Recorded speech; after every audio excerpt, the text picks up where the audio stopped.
No episódio de hoje, vamos embarcar em uma jornada pelo universo do design sistêmico, experiências orquestradas, um campo que transcende forma e função, tecendo complexas relações e estratégias para enriquecer tanto o mundo dos negócios quanto as experiências humanas. Nosso convidado é Levi Girardi, um dos grandes do design no Brasil. Ele é cofundador da Questonó, Colírio Design e a Now Venture Design Studio. Juntas, essas empresas formam o ecossistema QNCO. É um núcleo global de estratégia e design, atuando em cenários multiculturais, como São Paulo, Nova York, Londres, Tel Aviv, Singapura, entre outros. Levi e sua equipe ampliam os horizontes da inovação, adaptando-se às complexas demandas culturais e comportamentais de diferentes mercados.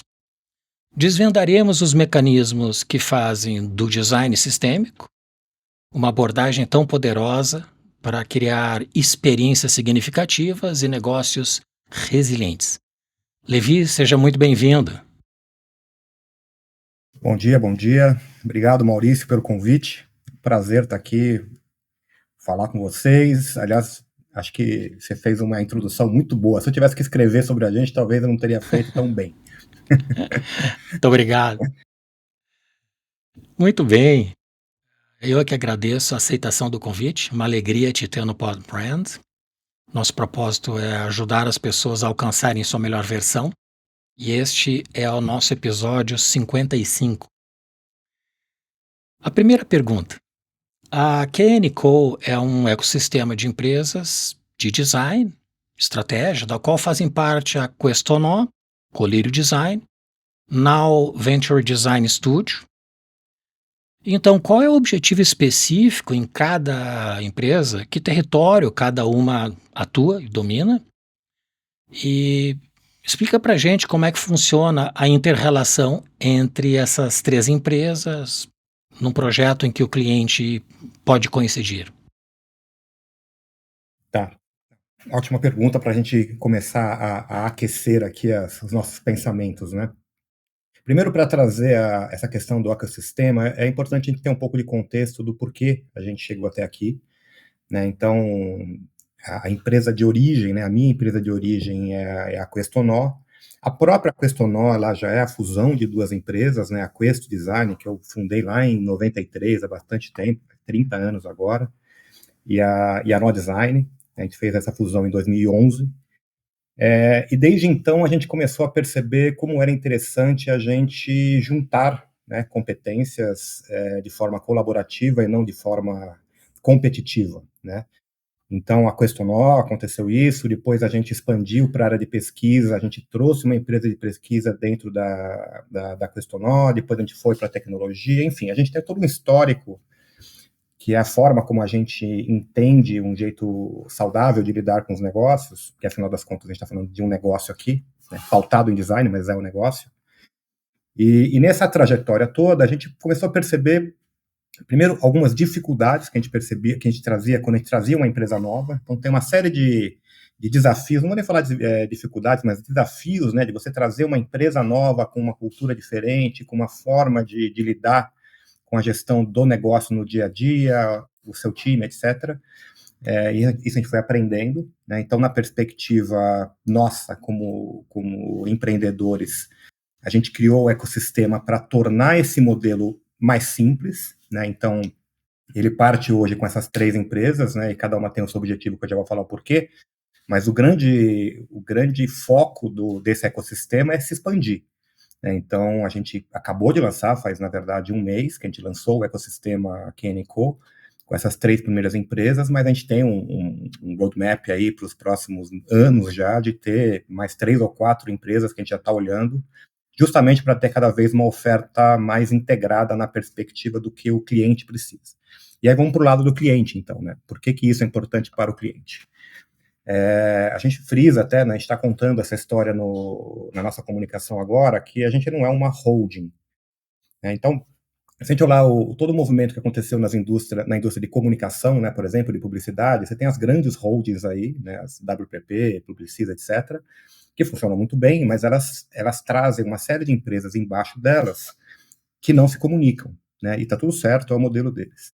Quando a gente olha para os desafios que a gente tem percebido nos últimos tempos com os nossos clientes, esses desafios eles são muito diversos, né? Então eu tenho, às vezes, um projeto muito específico de branding, por exemplo, e às vezes eu tenho um projeto mega complexo, em que até a construção do briefing é um processo longo, né?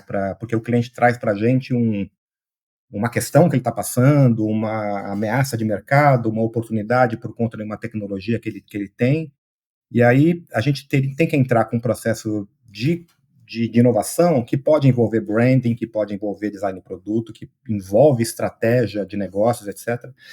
Então, quando a gente cria esse ecossistema, eu estou oferecendo para o cliente uma forma que é mais fácil eu plugar ou não plugar algumas competências dentro de um lugar só, né? Então, ele não precisa contratar uma empresa gigante que tem todas as suas complexidades e carrega, portanto, os seus custos indiretos, custos diretos, para um modelo mais simples, né? Então, torna o processo mais rápido para o cliente e torna para a gente o processo mais fácil de manejar também.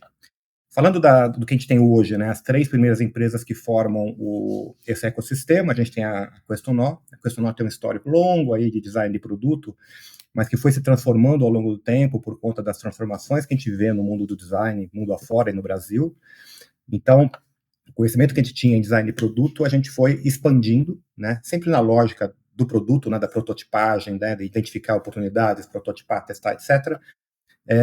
Então, a Questonal hoje faz projetos que vêm da pesquisa, né, então um trabalho bem profundo de pesquisa, com abordagem etnográfica, de ir a campo, de entender as pessoas, né, grandes movimentos culturais, o que está acontecendo, traduz isso para uma série de oportunidades de inovação que batem com as estratégias de negócio do nosso cliente, e a partir daí a gente entra com as verticais de design que a gente tem na Questonó, design de produto, service design, até mesmo branding, e outras verticais, tecnologia, para entregar as soluções. Então, esse é o escopo da Questonó, que é bastante abrangente. O escopo da Colírio, que é bastante interessante também, é uma empresa que tem 18 anos de história, é super craft, né, super aquele design meticuloso, feito com muito cuidado.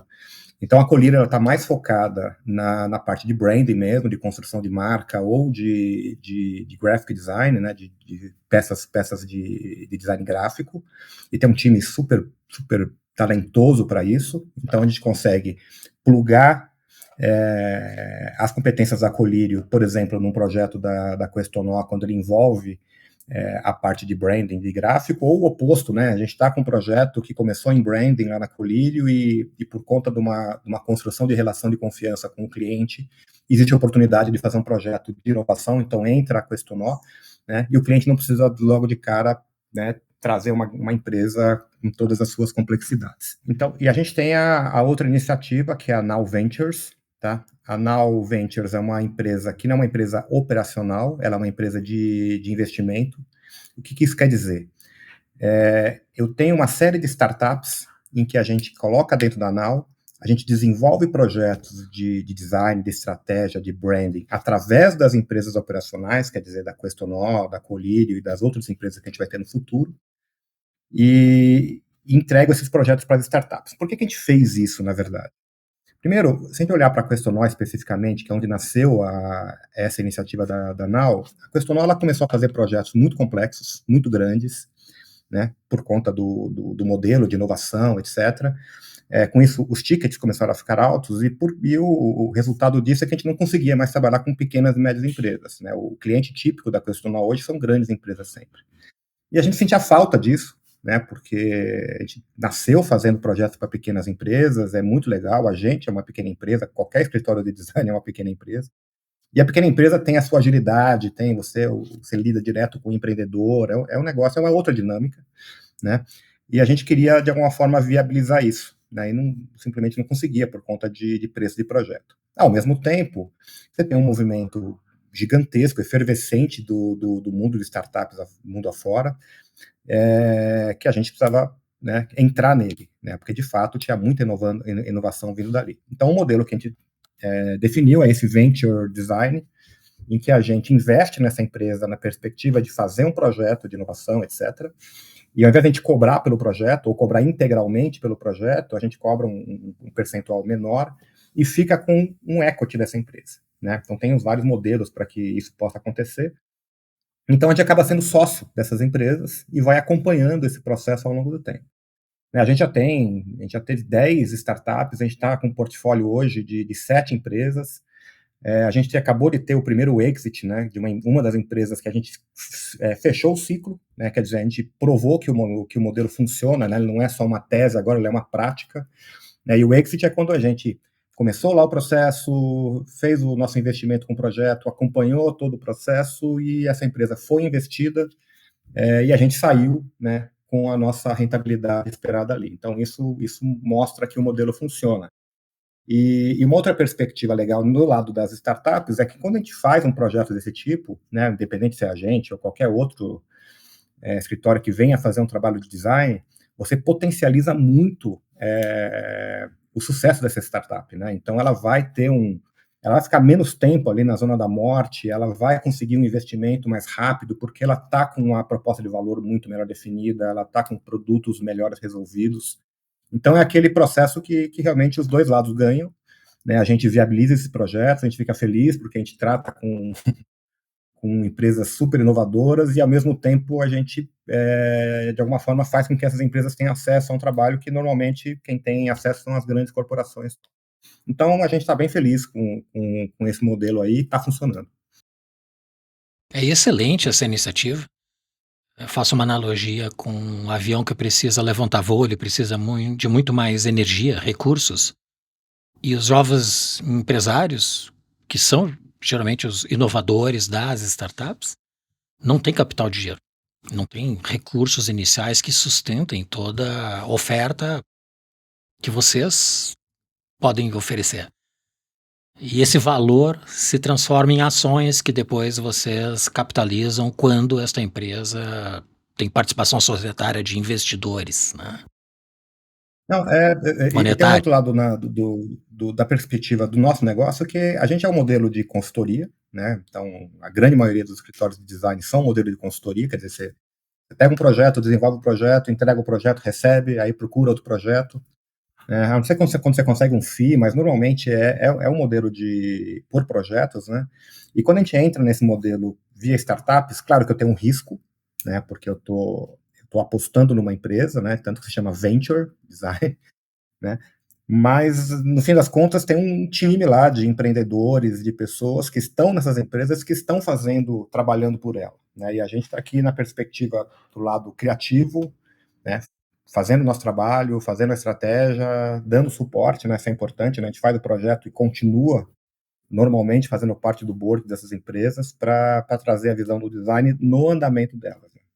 É bem legal, Muito bem. estamos felizes. E de que maneira novas startups podem acessar vocês e propor sociedade, investimento, que vocês estão investindo nessas empresas com inteligência?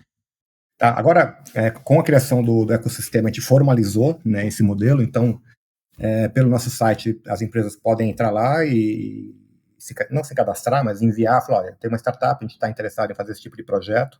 A gente tem um modelo de qualificação, né, porque tem um lado, né, que é o lado do designer, né, a gente é mega, mega animado, assim, a gente acha as ideias incríveis e a gente se entusiasma e vai.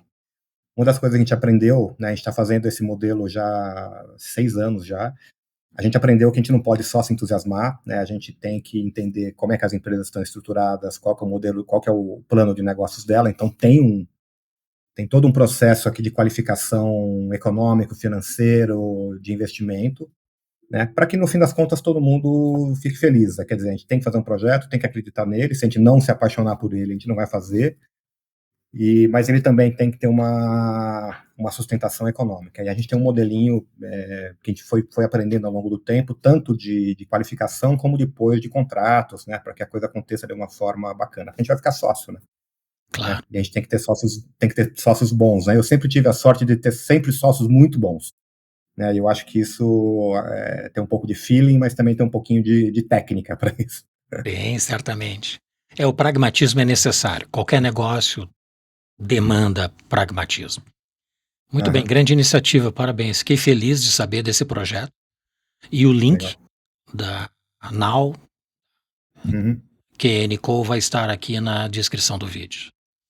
legal. Bom, vocês constroem possibilidades de experiência e negócios por meio do design sistêmico. Qual é o Uhum. conceito de design sistêmico em seu entendimento?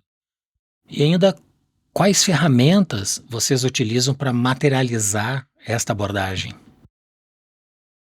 Não, legal. O fato é que a gente foi treinado, assim, ao longo da vida, em ter as coisas compartimentadas, tá? Então, a gente foi treinado em estudar física, geografia, história. A gente foi treinado a depois, na hora da faculdade, entrar, né, tem lá engenharia civil, engenharia elétrica, não sei o quê. A medicina, ela é compartimentada, você tem lá o cardiologista, o urologista. Então, tudo a gente foi treinado a funcionar dessa forma. E é muito interessante que, ao longo do tempo que a gente foi fazendo projetos com as empresas, e a gente fazia umas reuniões grandes, porque a gente estava tratando ali de criação de um novo produto, um novo serviço, etc. E a gente via na mesa das empresas o pessoal de inovação, o pessoal de marketing, o pessoal de logística, e eles não se conversavam. Era muito interessante, porque a gente olhava, principalmente nas reuniões presenciais que a gente está voltando agora, que as pessoas falam, nossa, você está aqui, deixa eu aproveitar e falar sobre aquilo. Então, existe uma desconexão muito grande, né, entre as iniciativas, porque a gente foi treinado historicamente a isso. E no design também é assim. Né? Se a gente pegar o design, você é treinado lá na época da faculdade, você escolhe, você quer fazer produto, você quer fazer gráfico. Mas no final das contas, as coisas são absolutamente interligadas. Né? O próprio usuário, né? Eu não gosto muito de usar o termo consumidor, né? O usuário, as pessoas, né? Porque são seres humanos, ele não é um bebedor de cerveja exclusivamente, ele não é um usuário de banco digital exclusivamente, as pessoas são múltiplas, né? E as experiências que elas têm entre uma coisa e outra acontecem de forma, né, paralela. Então a gente começou a olhar para isso e falou, poxa, se a gente está criando o futuro, né, a gente é um dos protagonistas aí de criação de futuro, a gente, quando eu digo, é a gente, designers, né, quem está planejando os novos produtos, novos serviços, novas marcas, poxa, a gente tem que pensar isso de forma integrada, de forma conectada. E não é tão simples fazer isso, né? Você fazer, sei lá, você tem uma oportunidade aí de criar um novo produto por si só, que ele sozinho não consegue resolver muita coisa. Ele tem que estar apoiado num serviço interessante de apoio, ele tem que estar conectado num modelo de comercial que faça com que as pessoas se interessem, ele tem que ter um canal de presença digital super conectado, tudo isso tem que estar empacotado de um jeito de marca que as pessoas compreendam. Então, as coisas são absolutamente integradas, né?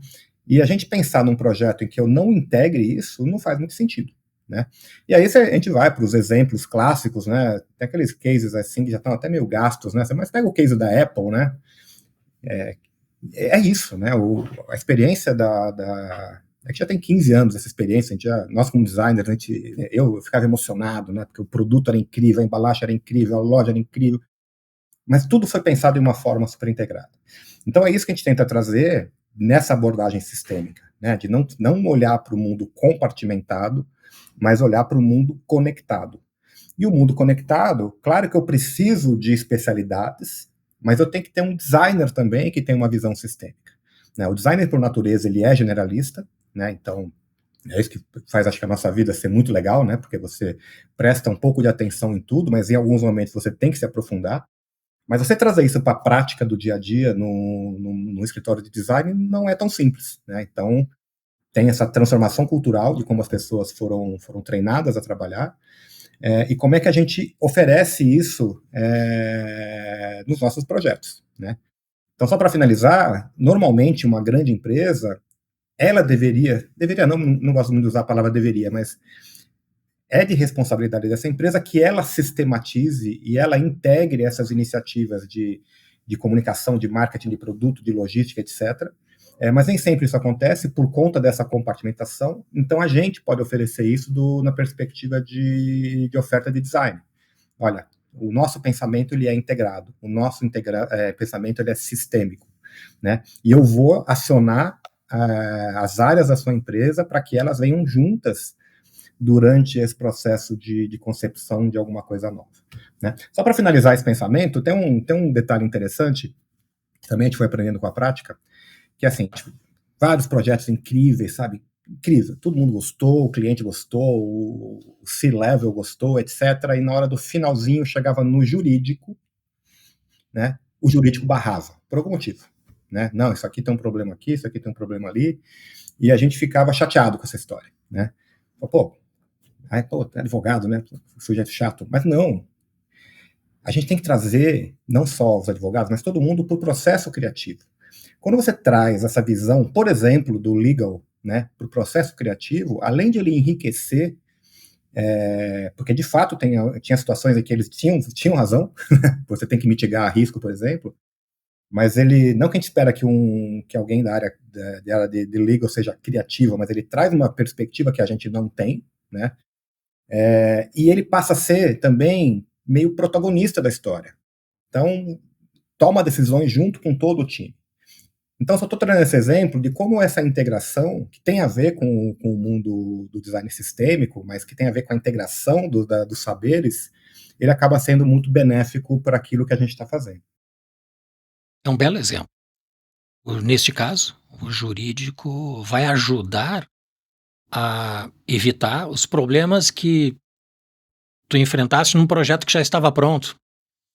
Sim. Só que ele vai fazer isso durante a construção do projeto. Vai ter um ganho de Exatamente. escala, de tempo, enfim, de investimento e até evita a frustração. Sim.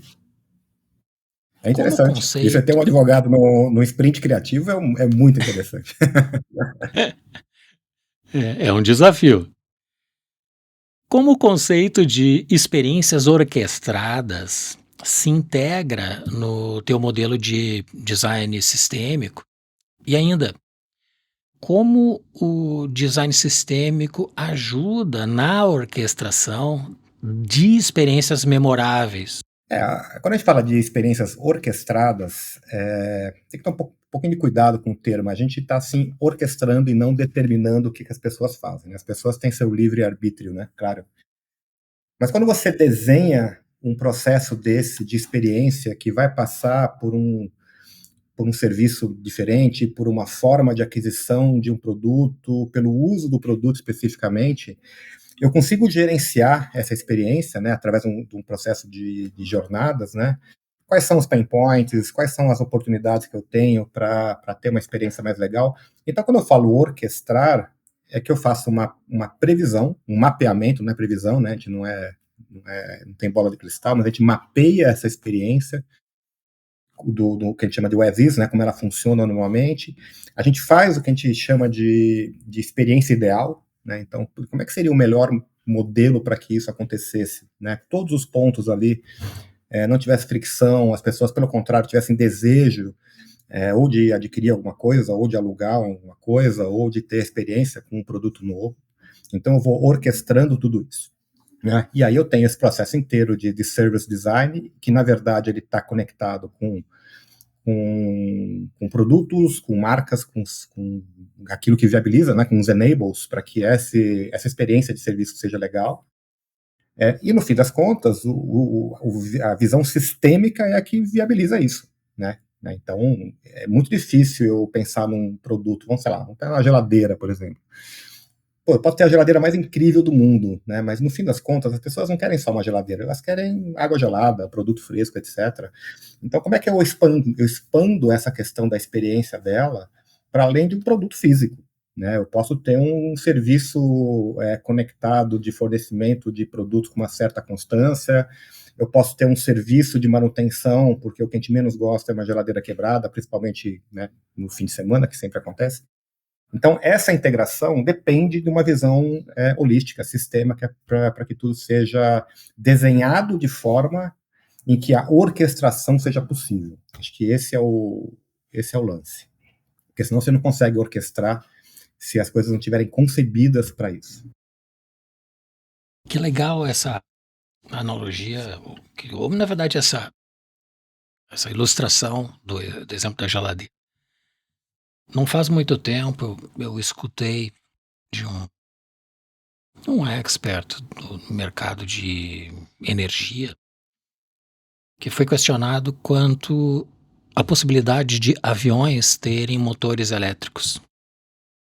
E a pergunta é: e se o motor parar? Aí ele deu esse exemplo da geladeira. Quantas vezes a tua geladeira parou de funcionar? E quantos anos tu tem essa geladeira ligada ininterruptamente? Uhum. 10, 15, 20 anos. A mesma geladeira ligada.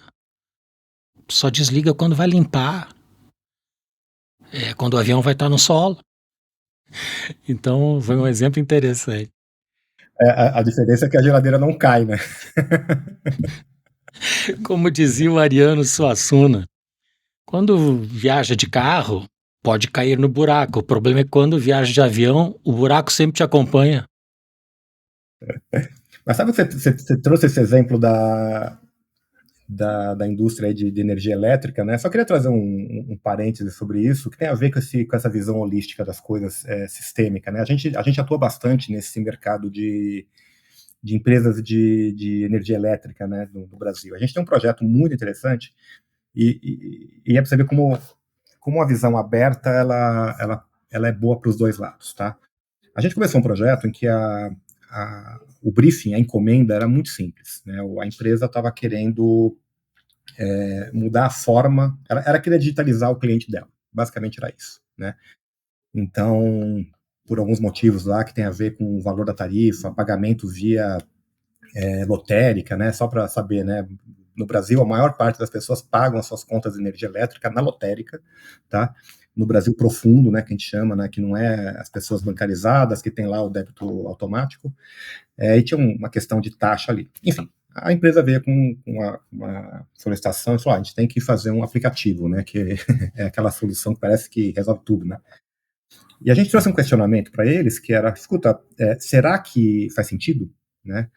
As pessoas vão baixar um aplicativo, elas vão acreditar que o dinheiro que ela tem ali, vai colocar no aplicativo vai dar certo. Então a gente traz uma perspectiva diferente. Será que esse consumidor está preparado para isso? E aí, encurtando a história aqui, a gente fez um grande trabalho de pesquisa, de campo, indo para o que a gente chama de Brasil profundo mesmo, entendendo a relação das pessoas com a companhia de energia elétrica, né? Só lembrando, né? Quando é que você lembra da companhia de energia elétrica? Quando chega a conta e quando a luz não acende, né? Porque você não fica agradecendo todo dia porque ela está lá, né? E aí a gente aprendeu muito com relação a isso, né? A relação com o dinheiro, a relação com a companhia, né? Quais eram as oportunidades, o quanto as pessoas estavam de fato digitalizadas ou não, né? Então todo mundo tem telefone celular, mas as pessoas não têm banda para ficar fazendo negociação. E dessa história toda saíram uma série de diretrizes das coisas mais simples de design, por exemplo, mexer na conta, né? A conta que é o grande instrumento de comunicação, porque todo mundo recebe e não dá para entender nada, mas as pessoas tentam ler. Então ali tinha um instrumento importante de comunicação, você vê um design gráfico, né? E chegou num outro extremo, por exemplo, de eles lançarem um banco, né? O primeiro banco de uma empresa de energia elétrica no Brasil, nesta oportunidade de, já que eu tenho uma relação econômica com você, e existe uma relação de confiança, que tal se eu também te oferecer um serviço financeiro, né?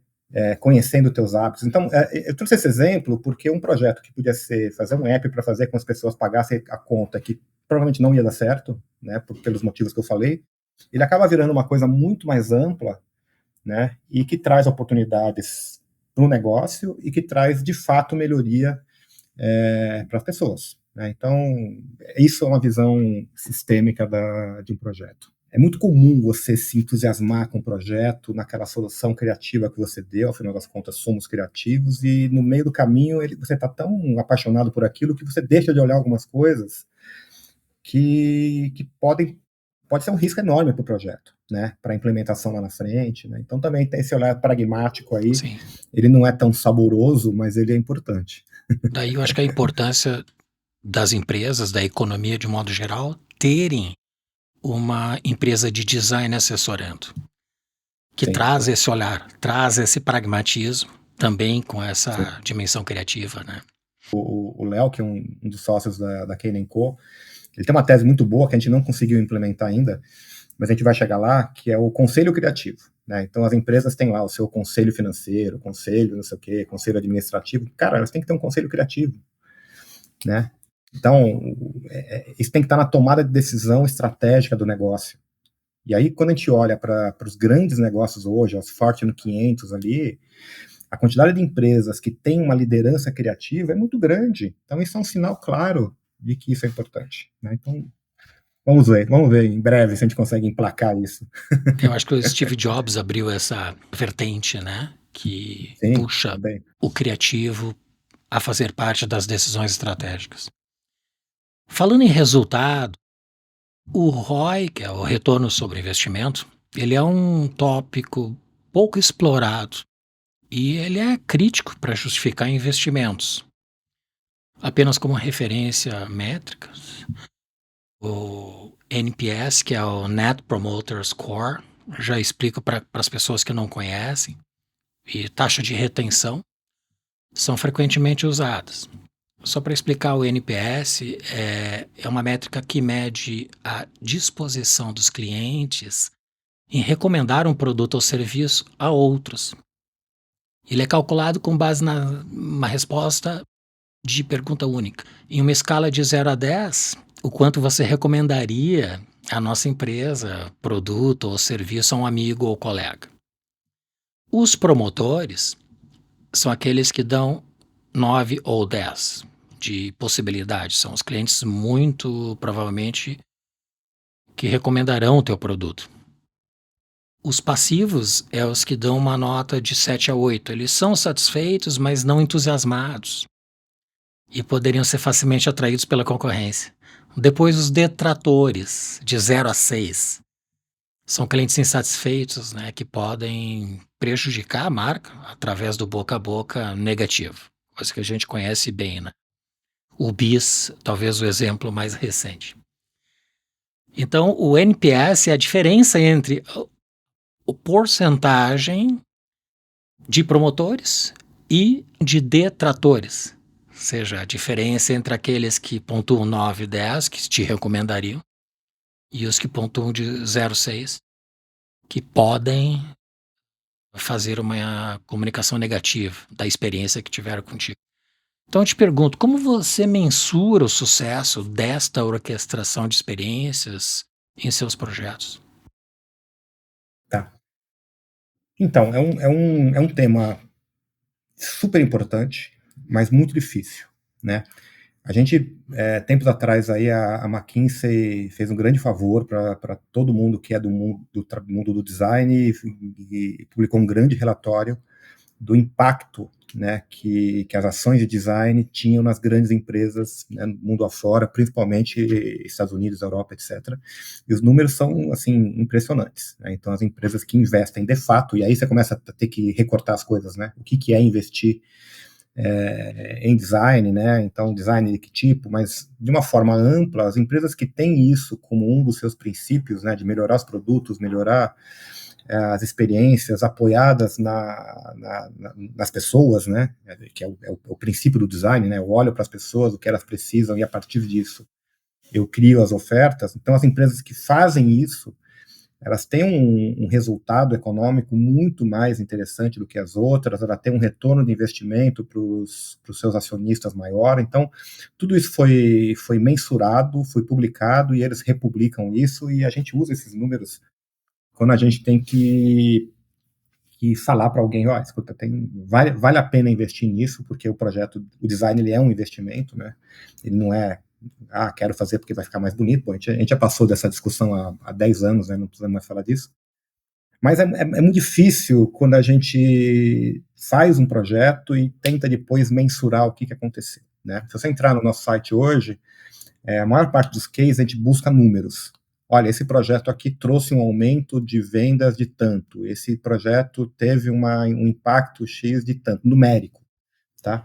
Porque você consegue mensurar, não é simplesmente como no NPS, que é importante, mas que é muito mais, né, a minha impressão né? Se eu gosto, se eu não gosto, se eu vou falar bem, se eu não vou falar bem. Quer dizer, é numérico e é de números que a gente fala quando a gente fala de negócios. Mas não é fácil fazer isso por dois motivos. Primeiro, as empresas não abrem muito isso, né? Então, não é interesse direto da empresa, né? Primeiro que se ela começar a falar, o teu trabalho de fato fez a gente ficar muito mais rico, talvez eu vou cobrar mais no próximo, né? Então, não é bem assim, mas tem um pouquinho disso, tá?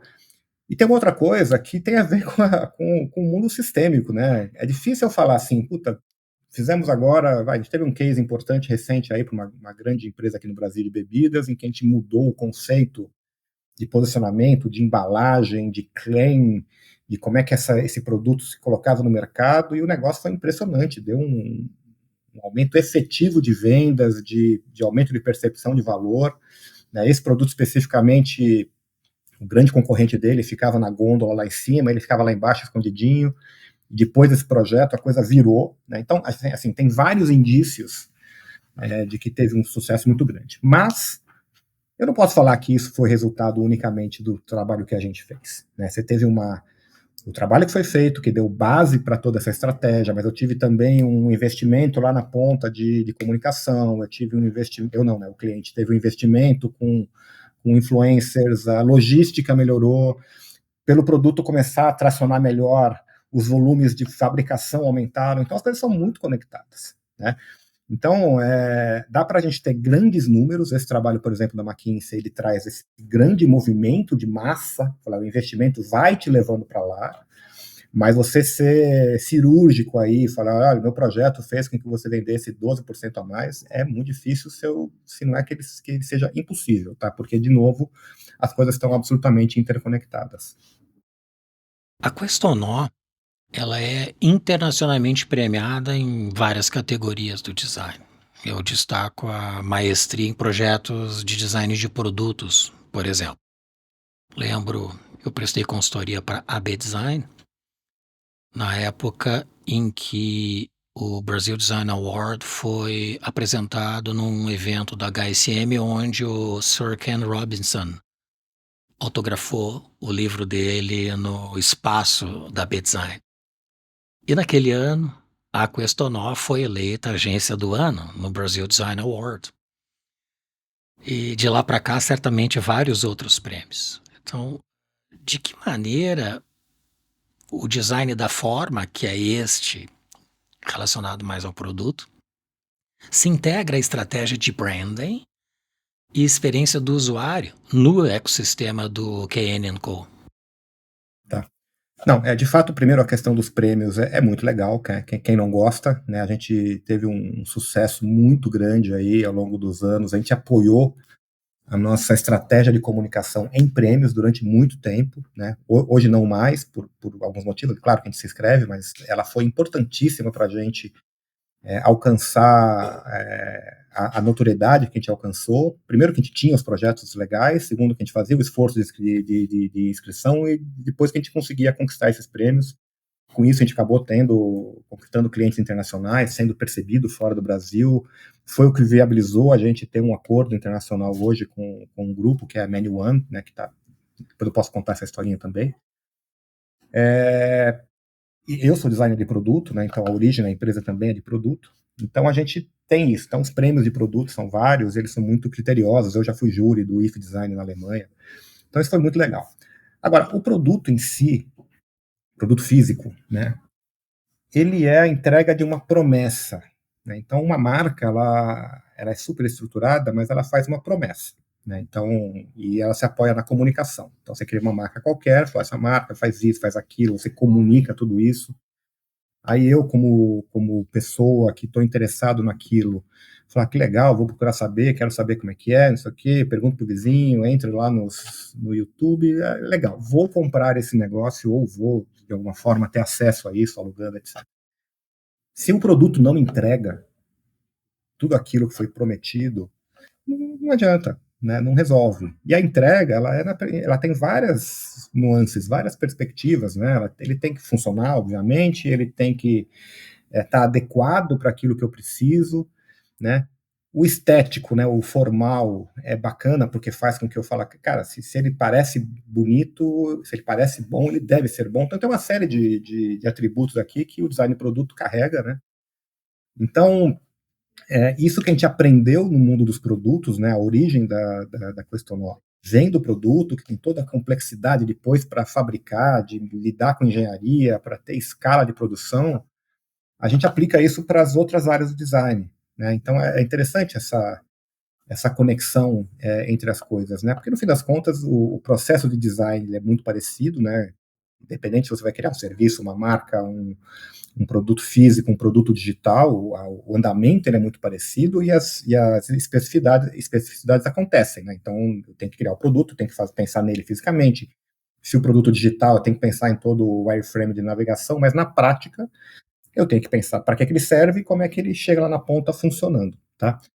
E essa experiência de física de produto para a gente deu para a gente realmente um diferencial bacana em comunicar, em ligar isso com as outras disciplinas do design, né?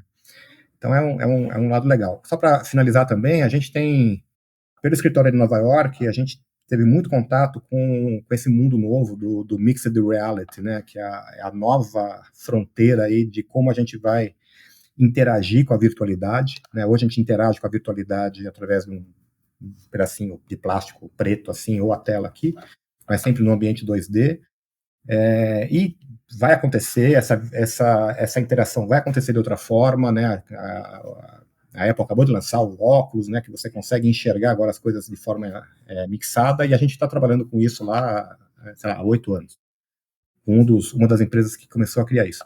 E é muito louco, porque apesar de ser uma, uma é um visual design, vamos dizer assim, né? Porque eu tenho uma interface de um aplicativo qualquer que eu acesso, mas esse nosso background de product design, que é um mundo 3D, trouxe para a gente uma facilidade de interação muito legal, né? Então, é a virtualidade em 3D porque a gente conhece o 3D, a gente criou o nosso pensamento criativo, ele é tridimensional, né? Então, isso traz uma camada muito interessante de quando a gente pensa nessas novas ferramentas, esses novos caminhos de integração digital que a gente vai ter pela frente, né? Isso é uma vantagem para quem tem esse pensamento um pouco mais tridimensional do que bidimensional. Conta rapidamente como que é esta relação de acordo mercadológico ou operacional ou societário com essa empresa americana. Não, o escritório americano a gente abriu em 2015, é um escritório da Questonal mesmo, né? Então, e eu toquei esse escritório junto com os meus sócios por 8 anos, baita experiência, né? Outro dia eu estava olhando meu passaporte, eu fui 28 vezes para Nova York nesses últimos 6, 7 anos, é muita coisa.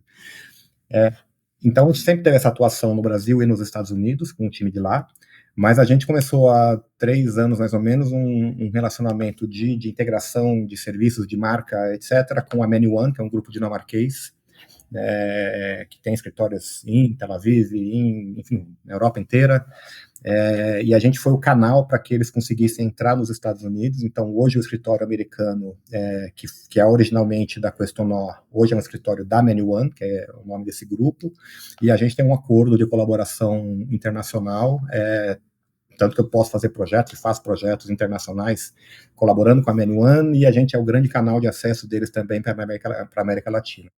Então, assim, primeiro, uma coisa importante, né, quando a gente começou esse relacionamento, cara, o que a gente faz no Brasil, ele está no mesmo nível de excelência do que é feito na Dinamarca, na Alemanha, em qualquer lugar. A gente está muito no mesmo nível, tá?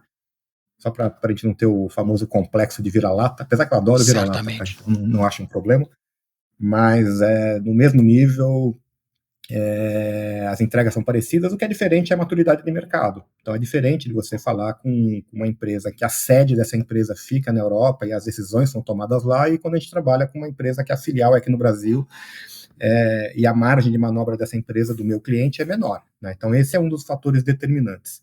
Mas do ponto de vista do que a gente é capaz de entregar, não a gente questionou, mas os vários escritórios de design do Brasil, fenomenais que a gente tem, as Tati, os CBA e essa turma toda, está no nível global, sem dúvida alguma.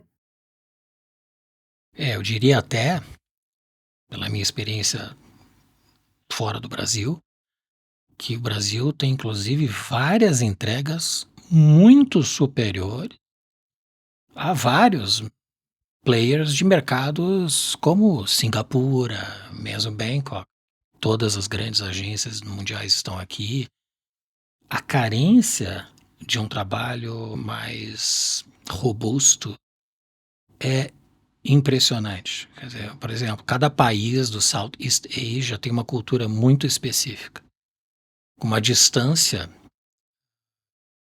de São Paulo Porto Alegre, praticamente, ou de São Paulo a Rio de Janeiro. Eu sei que a Menuan tem acho que um escritório em Singapura, né? Sim. Uhum. E eu fiz o meu pós na Singapura. Então eu ia para lá todos os meses. É uma viagem relativamente curta daqui. E cada país tem a sua carência. Por exemplo, o sistema bancário na Tailândia me lembra 40 anos atrás, quando eu era office boy, os bancos que só tinham papel e carimbos nas mesas. Sim. Isso se vê todos os dias. Claro, acho que o banco estatal é mais Neandertal e já tem bancos cujo layout já se apresenta com uma forma melhor, mas o sistema não. É Não, sério. impressionante a carência que tem para design de serviços, por exemplo. É um campo fertíssimo. Não, o Brasil, falando especificamente do mundo bancário, o Brasil, por uma contingência da hiperinflação, ele tem um modelo incrível, né? A forma como a gente se relaciona com o banco aqui no Brasil é fantástica. Eu tenho conta, né, aqui no Brasil, nos bancos novos digitais, e tenho conta em 2 bancões americanos por conta do escritório de lá. Cara, quando eu entro na plataforma digital de lá, é isso, parece que eu tô 15 anos atrás, sabe? É quase um MS-DOS. Bem assim. Não, os caras trabalham com cheque ainda, cara. Aí eu lembro, eu estive na Tailândia agora em novembro, comentei contigo aí, e de fato, né? Fazia tempo que eu não andava com dinheiro no bolso, dinheiro, papel moeda, né? Sim. Aqui tem uma grande vantagem, né? Raros são os bancos que têm segurança. Porta giratória não existe. É blindada, isso não existe. As portas estão abertas e raramente tem um segurança. E quando tem um segurança, não vai ser muito efetivo se o bicho pegar. Considerando a presença das diversas cidades, que é esta relação que vocês têm com a Menuan, incluindo Hong Kong e Singapura, que fica aqui perto, como vocês colocam o ecossistema da KN&Co para se adaptar a essas variadas demandas culturais e comportamentais de diferentes mercados? Vocês têm uma atividade ou compartilham clientes com a Menuan em outros países, além dos Estados Unidos? Não, uma das coisas que a gente aprendeu nesses inúmeros movimentos que a gente fez nos últimos anos, né? A gente é muito inquieto, sabe? Por isso que a gente fez e tem feito tantas movimentações de fusão, integração, ecossistema, empresa internacional. E uma das coisas que a gente aprendeu é que a gente tem que fazer as coisas com calma, né? Tem uma frase que eu uso bastante aqui, que é: a gente está com tanta pressa que é bom de fazer bem devagar, né? Então, esse modelo do ecossistema, a gente está focando especificamente no Brasil, porque a gente tem que aprender, então, também, né, como é que a gente comunica isso, quais são as vantagens disso, né? Tem vantagens operacionais para a gente, né? O fato de eu ter toda a parte de back-office comum para as empresas que estão embaixo, mas isso é uma vantagem minha como empresa. Então, quais são as vantagens efetivas para o mercado que eu ofereço? Né? Como é que isso é percebido pelo mercado? Então, isso a gente está construindo ainda, e a gente optou por focar esse modelo de ecossistema na nossa operação no Brasil. Tá? Pode ser que daqui a 1 ano, 2 anos, a gente integre isso com outras coisas. Né? Com a ManyOne, a gente tem um acordo hoje de marca e operacional, principalmente operacional, de projetos, etc. Mas eles têm o roadmap deles lá, a gente tem o nosso aqui, e eles não são concorrentes, né? Eles são colaborativos, mas não cabe agora essa integração. Perfeito. É. O mercado internacional exige a presença. Sim. Uhum. Excelente, nós chegamos agora no pinga-fogo, que é um momento que nós nos aprofundamos em indagações fundamentais que tocam a essência da trajetória de cada um. São 3 questões que eu faço a todos os convidados. Primeira delas, quais são as virtudes do empreendedor de sucesso? Cara, eu refleti bastante desde que você mandou, e tem aquela resposta clássica que é da resiliência. Resiliência tem que ter, né? Você tem que aguentar, as coisas acontecem, mas para não ficar no lugar comum, a gente tem que ter acho que a gente tem que ter esperança, sabe? A gente tem que olhar para frente de forma positiva, e tem que ser legal, sabe? Tem que ser engraçado. Eu não consigo imaginar uma atividade profissional que seja chata, sabe? Tem dia que é chato, mas na média tem que ser legal. A gente já tem essa grande vantagem de lidar com uma novidade todo dia, porque são projetos diferentes. Então, acho que essa visão positiva sobre as coisas, né, que aparecem, e com uma camada de esperança, e o que quer dizer esperança? Puta, que legal, dá para fazer melhor, dá para fazer mais bacana, eu acho que isso é legal. E a resiliência está lá suportando tudo isso. O que diferencia os sonhadores dos fazedores? Cara, é o pragmatismo, sabe? É aquilo que a gente falou um pouquinho lá atrás, né? A gente se entusiasma, a gente, né, sonha, etc. Mas para fazer as coisas acontecerem, né? Então, aquilo que a gente cria ir de verdade, virar uma coisa prática, tem que ter um pouco de pragmatismo. E o pragmatismo quer dizer se afastar um pouco das emoções, se afastar um pouco do sonho, botar o pé no chão, tá? Então, às vezes não é tão fácil fazer isso. Eu acho que a gente aprendeu isso, eu particularmente no mundo do design de produto, né? Porque chega uma hora que você tem que negociar lá com a engenharia, você tem que conseguir fabricar as coisas, senão o teu projeto vira só uma bela ilustração. Então, eu acho que essa visão pragmática é que faz com que o executar ali aconteça. E a última, o que é design? Outra coisa, eu nunca fui bom de grandes definições, assim, sabe, mais acadêmicas, assim, mas no fim das contas, eu acho que o design é tudo aquilo que a gente faz para tornar uma situação em outra melhor, né? Tem até uma frase muito boa de um economista, na verdade, não era nem um designer, que é como é que eu torno uma situação existente em outra preferível, né? Então, quando a gente faz isso, né, seja um produto melhor, mais bem desenhado, um serviço mais legal, uma marca que comunica de forma mais eficiente, né? Quer dizer, quando eu melhoro uma situação, eu acho que e usando as ferramentas, né, de projeto, eu acho que isso define o que é design. Muito bem. Levi, nós entramos agora numa das sessões mais apreciadas do Podbrand, que é a indicação de leituras. Eu vejo que os livros têm o poder não apenas de informar, mas de transformar, inspirar e moldar nossas perspectivas. Por isso, fazemos questão de pedir aos nossos convidados que compartilhem conosco aqueles livros que deixaram uma marca em sua trajetória. Esse foi um exercício legal também. Eu lembro na época da faculdade, a gente ficava lá folheando livros, né? Que o nosso acesso era uns livros bacanas, lindos, assim. Tinha até um livro na época, eu não lembro qual autor, que se chamava How the Designer Think, que o autor ele descrevia uma situação em que ele estava numa biblioteca X lá e tinha lá o pessoal que fazia engenharia, né, focado em um livro, e os designers vinham com 4, 5 assim, folheava, falando, o que os caras estão fazendo, né? Porque a gente tem que criar esse repertório visual, né? E eu lembro que o patrimônio dos escritórios de design tempos atrás eram suas coleções de livros, né? Livros de design, né?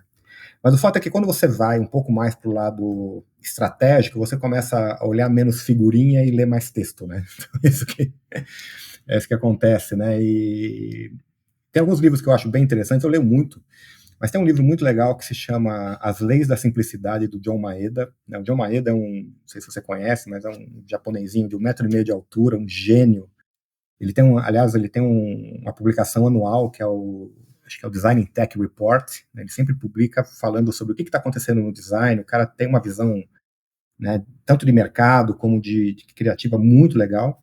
E esse livro dele é fantástico, né? Que primeiro que ele é simples, ele é fininho, né? Porque não Fininho, faz uma sentido você capa falar de um prata, não livro é? de As Leis da Simplicidade se ele for grosso, 200 páginas, né? 300, né? Então é muito legal esse livro, bem bacana. O outro eu tenho aqui, que é um livro do Bruce Mal, esse bicho aqui, ó, Incrível. fantástico. É uma coisa, primeiro que ele mistura o conteúdo, né, dos 24 princípios aqui para você fazer grandes transformações e ao mesmo tempo ele é gráfico, então vale a pena, é um investimento, mas é um investimento que sem dúvida alguma faz sentido. E eu trouxe dois livros aqui que não são bem de design, mas que eu acho que juntam com tudo isso. Um é um do Robert Capa, esse livro aqui fantástico. Deixa eu botar o texto certo aqui. E botei pro lado errado. Aí, pronto. Ligeiramente fora de foco. Puta, que ele conta a experiência dele como grande fotógrafo nos ambientes mais hostis possíveis. E o último, que é um livro bem legal também, que se chama Utopia para Realistas, do Rudolf Bregman. E o cara, ele fala de utopias do passado que fala, putz, isso aqui nunca ia acontecer, e aconteceram de uma forma que, para a gente que é designer, né, a gente está olhando para o futuro, que essas utopias podem ser possíveis, né? Então, por exemplo, sei lá, renda básica universal, semana de trabalho de 15 horas. Então, tem um monte de coisa que pra gente olha e fala, puta, é super utópico e não vai rolar, mas ele traz exemplos do passado que rolaram, né? Então, esse livro também, ele vale a pena. É bem interessante. Esse livro do John Maeda, eu tenho, acho que esse livro, ele é fininho, o que eu tenho, acho que tem uma capa prata, Esse talvez. mesmo. É isso? Tá. É. Fininho, deve ter, sei lá, 80 páginas. Ele começa falando isso. Fala, ó, esse livro é pequeno justamente porque eu estou falando de simplicidade. Muito bem, muito bem. Bom, e para facilitar para as pessoas o acesso de todos esses livros que tu indicaste, nós vamos disponibilizar os links destes livros diretamente aqui na descrição. Além disso, eu convido que todos explorem o site podbrand.design, especialmente a seção livros, tem mais de 200 recomendações de livros de todos os nossos convidados. O link também está aí abaixo na descrição. Eu tenho ainda a pergunta do Sandro Bier. Ele é editor e criador da multiplataforma Café do Escritor e que esteve recentemente no Podbrand. Ele formulou essa questão sem ter ideia de que seria você o nosso próximo convidado. A pergunta dele é: quem são as referências na sua vida? Bom, referências a gente pode trazer várias camadas aqui, referências pessoais, de família, etc. Eu vou fazer um recorte aqui, né, já que a gente está falando aqui do mundo profissional, as referências profissionais, tá? Então, senão a gente vai ficar aqui horas falando. É engraçado que na minha formação, na faculdade, eu nunca fui muito de olhar para grandes exemplos, assim, era meio pragmático ali no dia a dia. Mas sempre tem um nome ou outro, né? E eu trouxe três nomes aqui que eu acho que hoje para mim, são importantes, né? Um, na perspectiva do design como forma, né, que é o Dieter Rams, né, que é o cara que fez todo o design da Brown, cara incrível, influenciou a Apple e por aí vai. O cara tá vivo ainda, eu tava vendo outro dia uma entrevista com ele, parece meio ranzinza assim, não conheço ele, mas o cara é um gênio, né? Um outro sujeito que eu acho que também tem um refino estético muito legal, mas ele foi para um outro lugar do business, que é o Yves Berrat, da Fuse Project. Né? Esse cara tem uma produção de design de produto muito legal, mas começou a se associar com empresas para ser sócio dessas empresas dos produtos que ele desenhava. Então, isso foi bem interessante. E, por último, o Thomas Hetrick, que é o cara. Você vendo que os exemplos são todos de design de produto aqui, né? O cara desenhou, por exemplo, o novo ônibus 2 andares lá de Londres. Ele fez a pira olímpica dos Jogos de Londres, né? A pira, não a tocha, a pira, que ela é, cada delegação entrava com um pedaço, o negócio ia se integrando. Então ele tem uma visão dessa tradução de elementos da natureza em produtos físicos, né? Eu tive a sorte de ir numa exposição dele, e é fenomenal, sabe? É uma coisa incrível. Então, esse é uma referência bem legal também. Excelente. E por fim, se você pudesse fazer uma única pergunta ao nosso próximo convidado, qual seria? Tá, essa também é difícil porque a gente não sabe quem vai ser, né? Mas rapidamente contextualizando, eu sempre dou muito palestra para estudante, né, para universidades, assim, e eu sempre falo, puta, agora o design chegou lá, sabe? E eu falo isso há 30 anos, né? Porque agora ele está sendo reconhecido, agora não sei o quê. Nos últimos anos, de fato, né, o design está no mundo ali, é uma das disciplinas estratégicas dos negócios. Então, a pergunta é muito simples, né? O design chegou lá? Muito bem. É um desafio. Será feito ao nosso próximo convidado. Boa. Muito bem, Girardi, eu quero te agradecer muito. Foi um imenso prazer tê-lo hoje conosco no Pod Brand. Teus Legal. insights, tua história de vida vão ao encontro do nosso propósito, que é ajudar as pessoas a alcançarem sua melhor versão. Muito obrigado de coração por se engajar no nosso objetivo e missão de compartilhar conhecimento. O prazer foi meu, né? Bem legal, ótima forma de começar aqui o final de semana, sexta-feira, então estou bem feliz aí de ter participado, espero que as pessoas gostem. Muito bem. Até Legal. breve. Valeu. Chegamos ao final de mais um episódio inspirador do Pod Brand. Espero que você tenha sentido tão enriquecido quanto nós com as palavras e experiências compartilhadas pelo Levi. Visite o nosso site podbrand.design. Lá você encontrará os links dos episódios, indicações literárias do Levi e dos demais brilhantes convidados. E, se puder, faça um favor a nós e a alguém que você conhece, compartilhando este episódio e inscrevendo-se em nosso canal. O mundo precisa de mais sonhadores e fazedores que buscam incessantemente sua melhor versão. Obrigado por estar conosco nessa jornada aqui no Pod Brands, o podcast do design.